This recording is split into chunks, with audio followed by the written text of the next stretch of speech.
Buen día.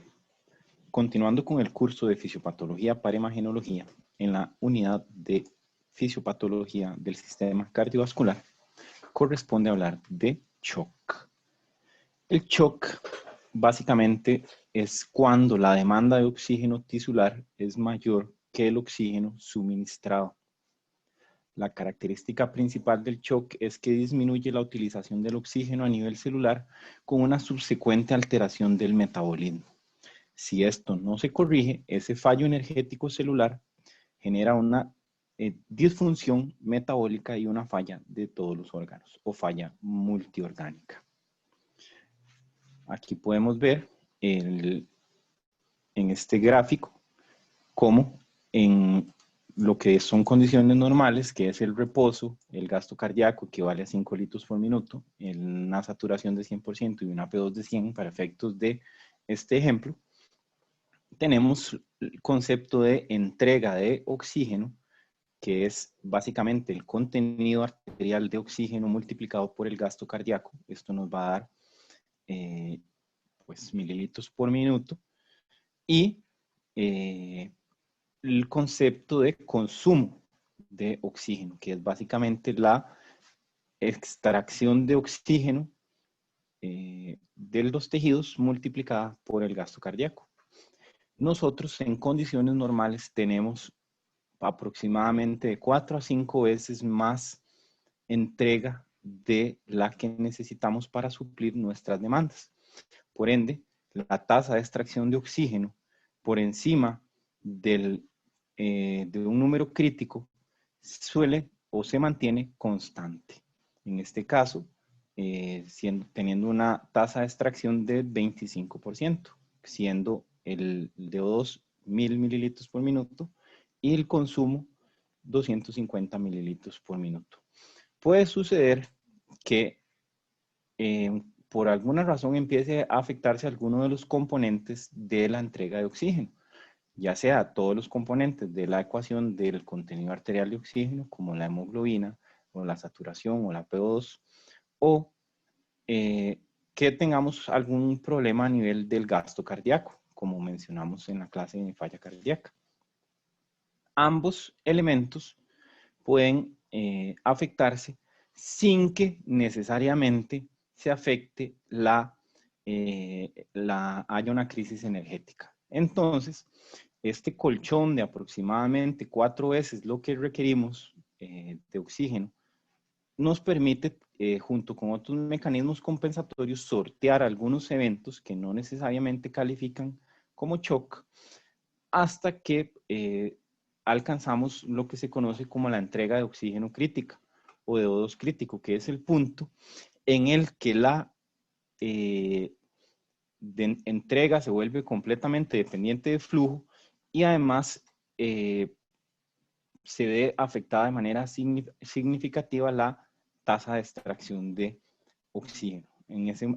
punto hablamos de una crisis energética y esto es la definición de shock desde el punto de vista celular. Sin embargo, aunque la hipotensión arterial es uno de las presentaciones más frecuentes del shock, hay que entender que shock no necesariamente equivale a hipotensión arterial. Cuando hablamos de shock en asociación con hipertensión arterial, alteración de la perfusión de los tejidos y aumento del estrés metabólico expresado como aumento del lactato, podemos hablar de shock, específicamente de shock circulatorio. Esto pues nos permite traer el concepto un poco más a pies en tierra y entender que pues existe una importante relación entre el flujo final de los órganos vitales y el concepto de shock. Sin embargo, hay que tener muy claro que la ausencia de hipotensión arterial no descarta la presencia de shock. Aquí vemos los mecanismos de compensación de la hipotensión que ya hemos mencionado en otras clases. Básicamente son el sistema simpático y el eje renina-angiotensina-aldosterona, que van a pretender aumentar el gasto cardíaco, aumentar las resistencias vasculares sistémicas con la intención de mejorar o de aumentar el retorno venoso. Y por supuesto que el aumento de la precarga va a generar un aumento del gasto cardíaco en sí mismo por la ley de Frank-Starling. Esto al final va a tener como efecto un aumento en la presión arterial,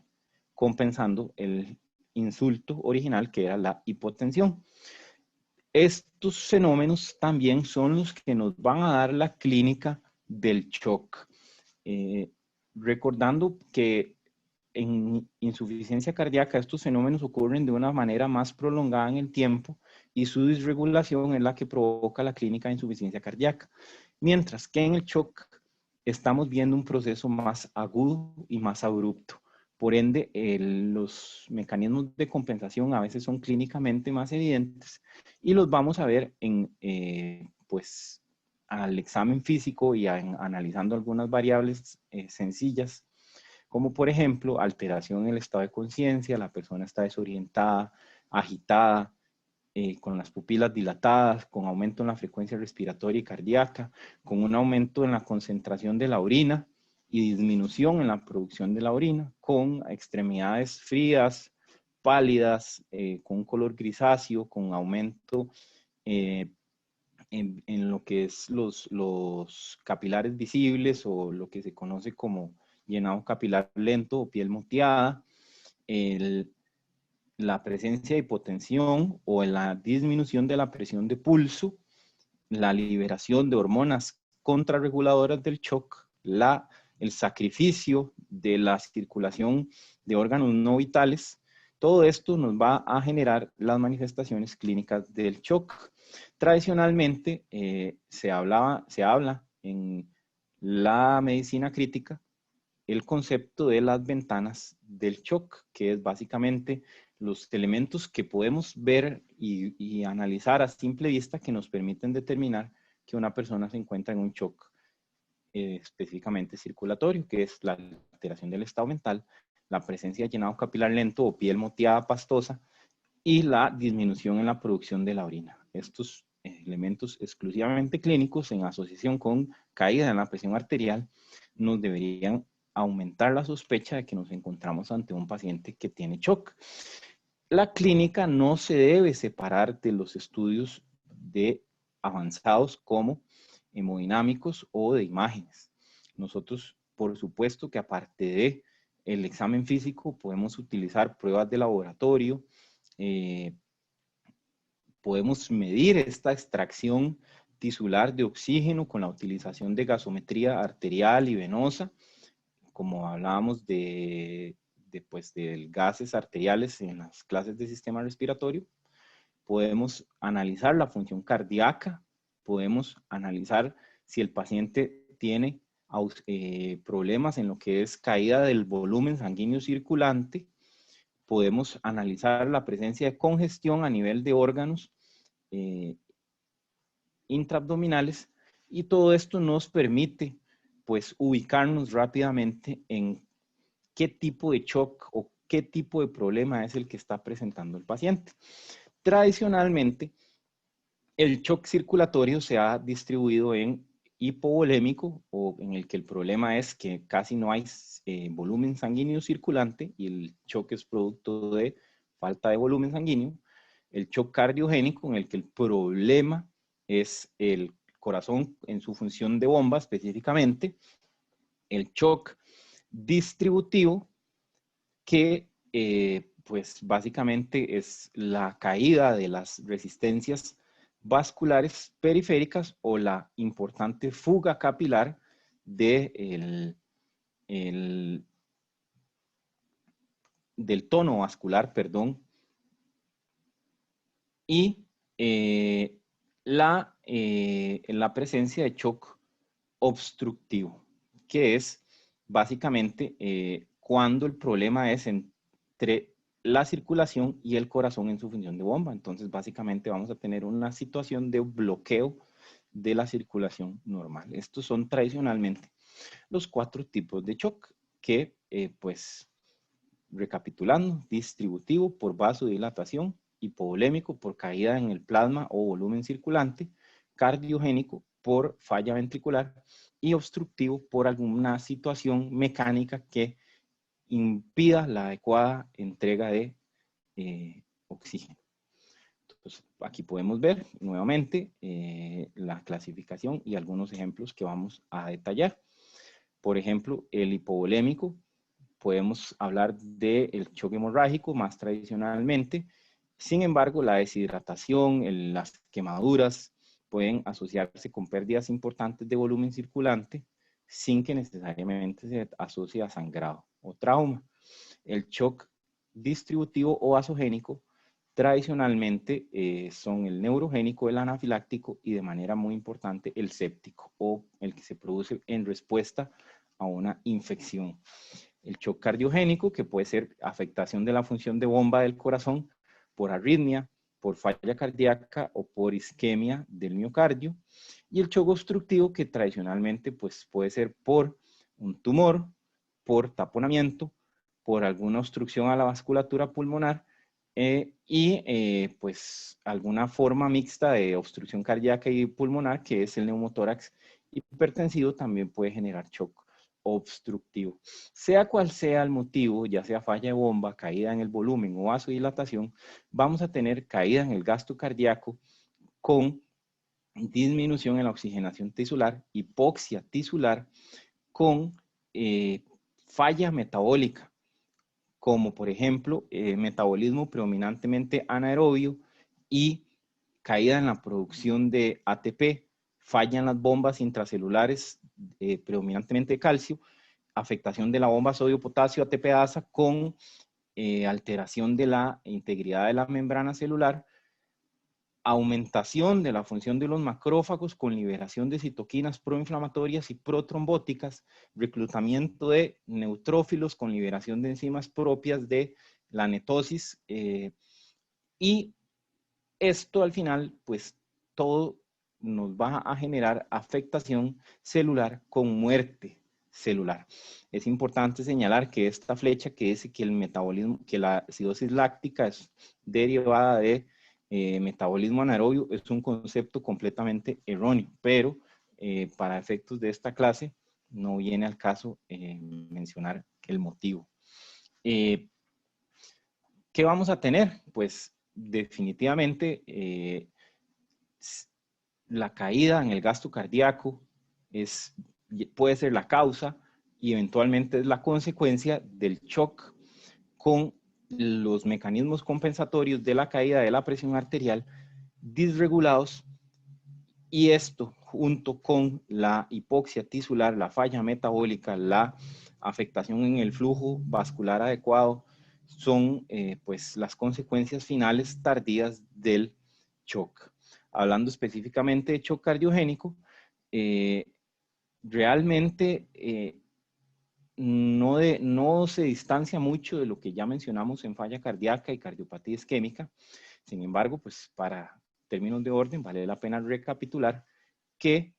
la disminución en la fracción de eyección va a cursar con un aumento del volumen telesistólico, telediastólico, aumento en la precarga, y esto pues nos va a generar aumento en la presión capilar pulmonar y edema pulmonar cardiogénico, que eventualmente nos va a empeorar la insuficiencia respiratoria por mecanismo de difusión, generando hipoxemia, empeorando la falla cardíaca original, así como la caída en el gasto va a generar activación del sistema nervioso simpático con aumento de la poscarga, que ya sabemos que también disminuye la fracción de eyección, y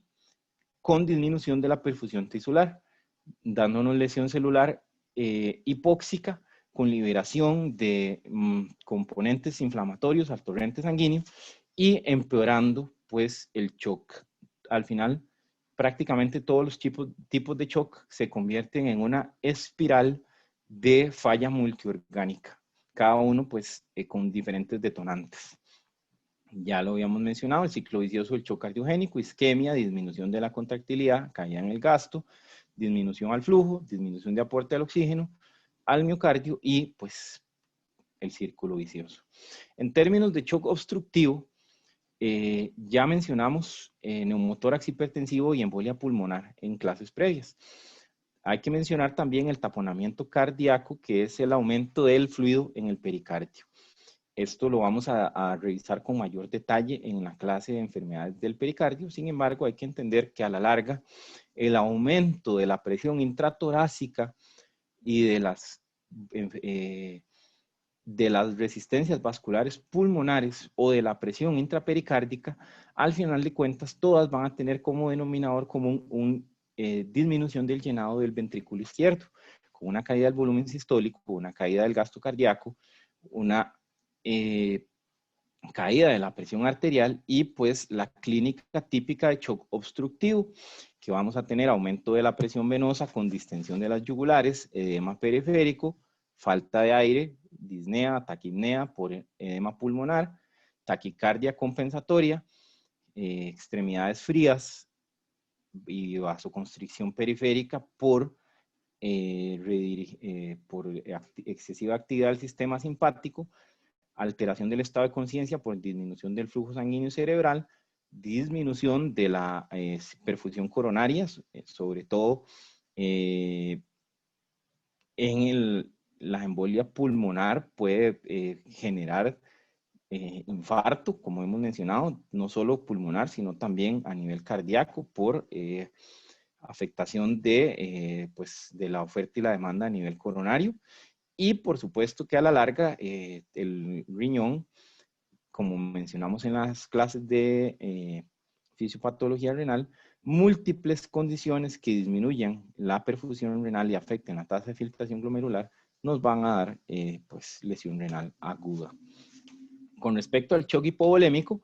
la disminución del volumen intravascular nos va a generar disminución de la precarga y una disminución de la caída del gasto cardíaco con hipotensión, hipoperfusión y progresión del shock. Es importante que en el shock hipovolémico en un paciente que no tiene afectación cardíaca, este paciente se ubicaría en la porción más inferior de la curva de Frank-Starling y son pacientes que responden a pruebas de volumen de manera importante. Entonces, se ubican en esa parte de la curva en el que administrar volumen aumenta la precarga y mejora la perfusión de los órganos. Y por eso es que digamos que de manera tradicional se ha utilizado la fluidoterapia en condiciones que generen pérdida del volumen sanguíneo circulante. Hay que decir que la hipovolemia tiene diferentes estadios clínicos, porque la hipovolemia relativa o la caída de pequeños porcentajes de sangre al inicio no tiene una importante afectación de la presión arterial. Por supuesto que sí del gasto cardíaco, porque toda disminución de la precarga genera disminución del gasto cardíaco. Pero por mecanismos compensatorios la presión arterial se mantiene constante o no se ve afectada hasta alcanzar un punto crítico de volumen sanguíneo perdido o removido.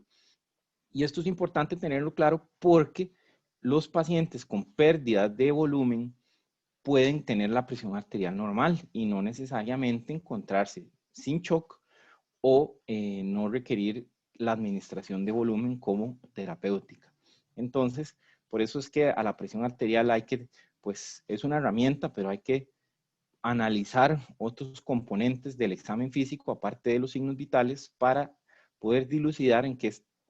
momento clínico se encuentra el paciente. Entonces, la disminución del volumen intravascular nos va a generar disminución del gasto cardíaco con compensaciones hormonales y de tono vascular que buscarán aumentar el volumen intravascular y compensación a nivel del sistema nervioso simpático que buscan aumentar el gasto cardíaco. Lo que pasa es que si la pérdida de volumen no se corrige, poco a poco el gasto cardíaco se empieza a afectar negativamente. Este aumento en las resistencias vasculares periféricas se pierde y entramos ya en una falla tardía del shock hipovolémico en el que más bien perdemos presiones pulmonar y sistémica y ya empezamos a evidenciar falla en el metabolismo celular. Entonces, por supuesto que como los otros tipos de shock, el shock hipovolémico también termina en hipoperfusión tisular, falla multiorgánica. Sin embargo, cada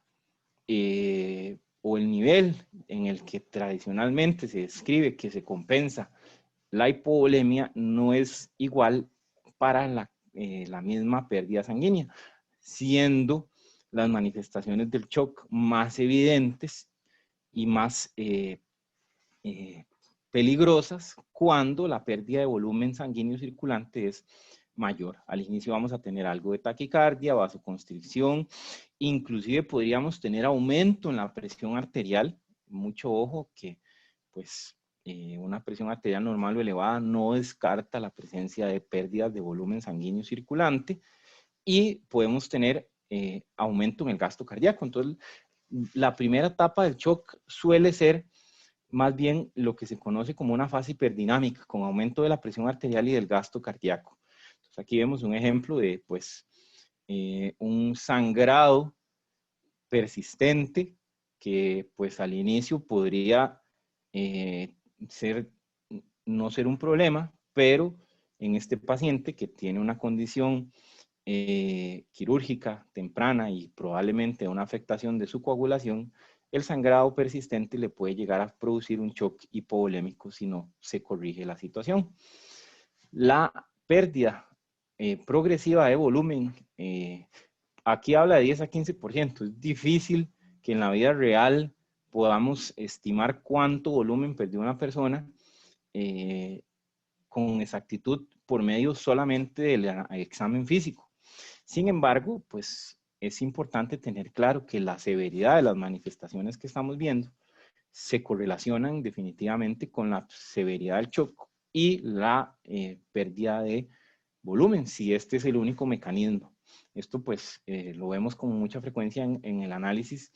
de la sala de trauma, en el que la pérdida sanguínea pues suele ser uno de los mecanismos principales de shock. Podemos tener, ya vamos a tener alteración del centro vasomotor con vasodilatación y caída de la presión arterial. La caída de la presión arterial y la estasis sanguínea aumentan la formación de trombos, específicamente microtrombosis, sobre todo a nivel de la circulación capilar distal, con aumento en la presión capilar hidrostática, que aunado al aumento en la permeabilidad capilar por disfunción de la membrana celular, vamos a tener fuga al espacio intersticial, lo cual pues el edema de los tejidos va a dificultar la adecuada entrega de oxígeno a la mitocondria, como pues último participante de esta situación. Y esto nos va a dar pues a la aparición de lesión a nivel de otros tejidos, como pues a nivel de hígado, a nivel de riñones, a nivel cerebral. Pues se trata de un paciente que fue recibido después de una cornada en unos festejos populares, y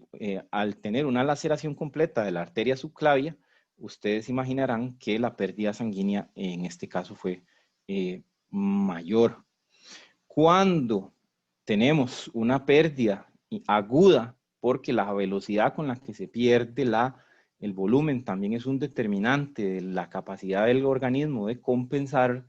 el shock que se está generando, ya pues con un shock hipovolémico tardío va a tener afectación cardíaca, afectación cerebral, afectación ya con completa pérdida del tono vasomotor, liberación de vasodilatadores, disminución del retorno venoso, una caída drástica de la presión arterial y una instauración de falla metabólica que pues puede terminar en la muerte del paciente.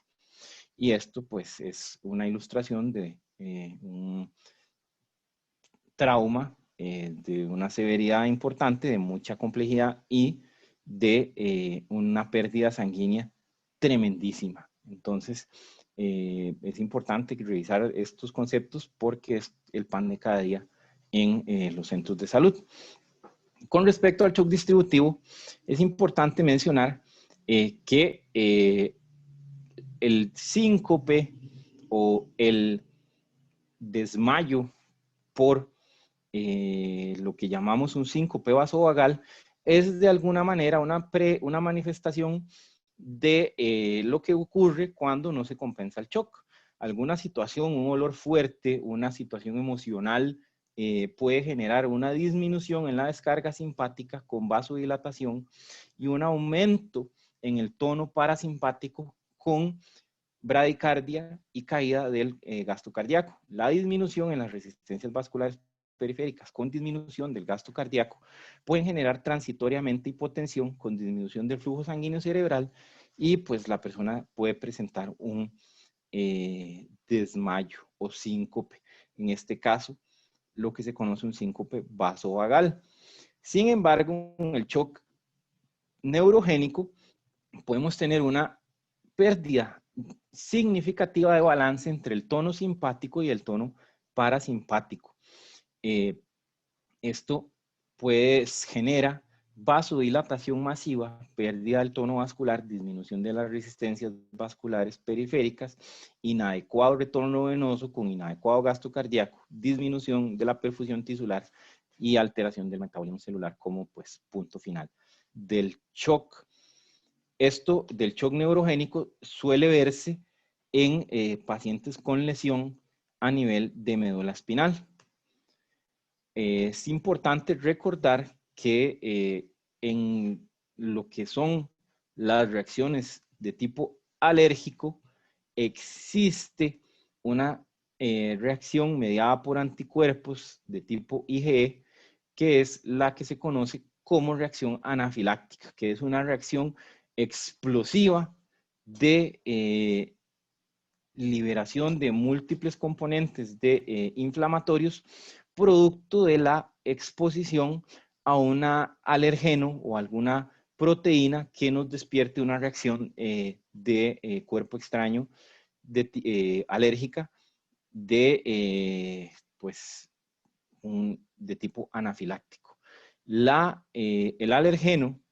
con una reacción mediada por inmunoglobulina E va a generar degranulación de mastocitos y mucha liberación de mediadores inflamatorios por parte de los eosinófilos, muy similar a lo que hablamos en asma, con complemento, histamina, quininógenos y prostaglandinas que van a generar aumento de la permeabilidad capilar con extravasación de fluidos y una hipovolemia relativa. Vasodilatación periférica con pérdida de las resistencias vasculares periféricas, muchos síntomas de constricción de músculo liso extravascular, como por ejemplo broncoespasmo, espasmo laringio, espasmo gastrointestinal, cuando el shock anafiláctico también se asocia con diarrea y síntomas gastrointestinales. La liberación masiva de paransulfato puede anticoagular, autoanticoagular al paciente potencialmente con aparición de sangrado o coagulación intravascular diseminada, y esta hipovolemia relativa en la que se puede haber importante edema va a generar disminución del gasto cardíaco, hipoperfusión tisular y alteración del metabolismo celular. Vean que este punto al que confluyen todos los tipos de shock, pues suele ser el denominador común del estadio final del shock. Es importante dentro del shock distributivo hacer un apartado con respecto al shock séptico. Primero, porque es el tipo de shock más frecuente visto a nivel clínico. Dentro del shock distributivo total representa casi pues la totalidad del shock distributivo. Y mucho ojo, porque vamos a ver más adelante que tal vez englobar al shock séptico como únicamente distributivo puede ser erróneo y le resta importancia a algunas otras manifestaciones del shock séptico que no se ven en el shock distributivo no séptico, por ejemplo, en el shock anafiláctico, que es meramente una reacción de pérdida de tono vascular y fuga capilar. Para entender la presencia de bacterias en el torrente sanguíneo, mediante la liberación de endotoxinas secundarias a la presencia de lipopolisacáridos en la membrana de las bacterias gram negativas, o la liberación de exotoxinas por las componentes de la pared celular de las bacterias gram positivas, a la larga, como elementos proinflamatorios que no son propios del organismo, van a generar liberación de citoquinas proinflamatorias como factor de necrosis tumoral alfa, interleucina 1, interleucina 6 y otros elementos proinflamatorios, generando activación del sistema de complemento, activación del sistema de coagulación, activación del sistema de las quininas y activación de la línea celular monocito macrófago con liberación de citoquinas también antiinflamatorias como interleucina 1, interleucina 10 y el óxido nítrico que pues no solo tiene propiedades antiinflamatorias, sino que también tiene propiedades vasoactivas, específicamente de vasodilatación o dilatación del músculo liso. Entonces, el sistema de las quininas no genera vasodilatación. La activación del sistema monocito macrófago nos va a generar destrucción directa de los tejidos, aumento de la génesis de radicales libres, liberación o aumento de la síntesis de óxido nítrico mediante la óxido nítrico sintasa inducible que genera vasodilatación, la activación de la cascada de la coagulación con presencia de trombosis intravascular y la activación de la cascada de complemento con apoptosis celular. Todo esto nos va a generar mal distribución de flujo sanguíneo con lesión tisular hipóxica y la presencia de microtrombosis, lesión vascular y obstrucción al flujo, a la larga nos van a generar disfunción orgánica. Aquí podemos ver que el sistema de quininógeno a nivel del receptor de tipo 2 es que genera la vasodilatación, la hiperpermeabilidad y la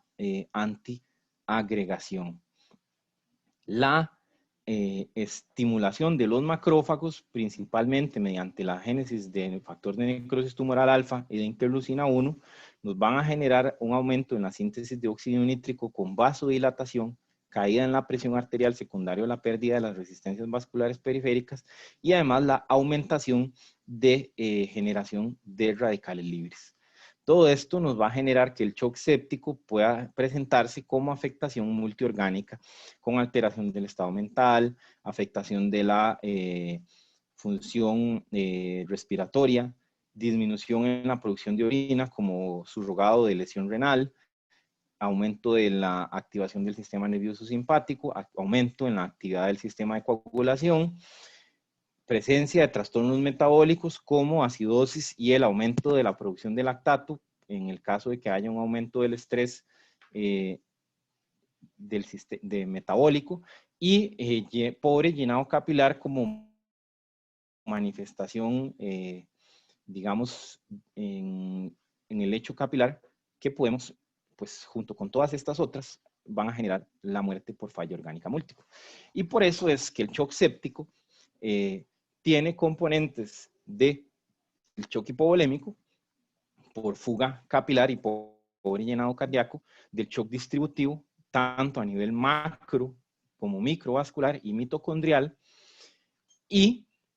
de shock cardiogénico por depresión miocárdica, propiamente por disminución de la fracción de eyección.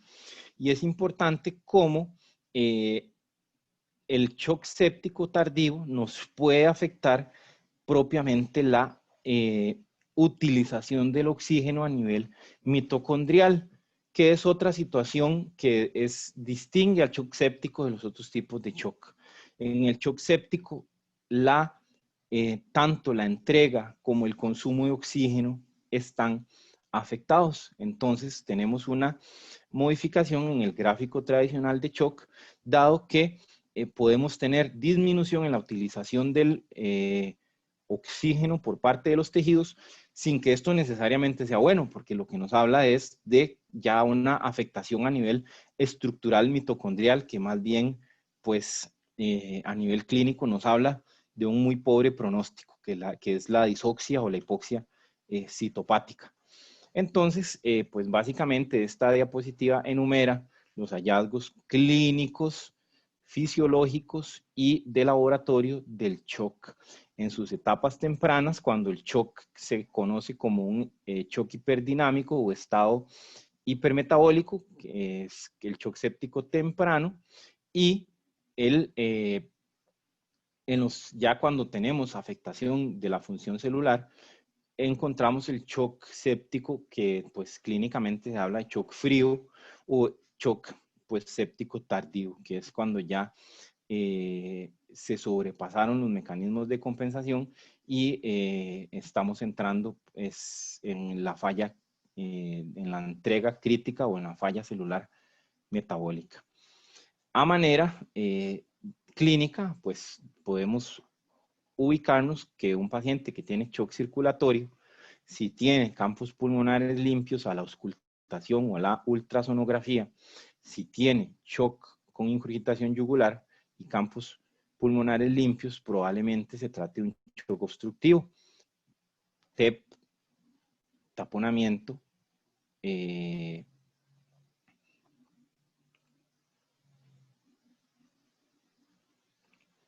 se me fue el neumotórax hipertensivo, me disculpan.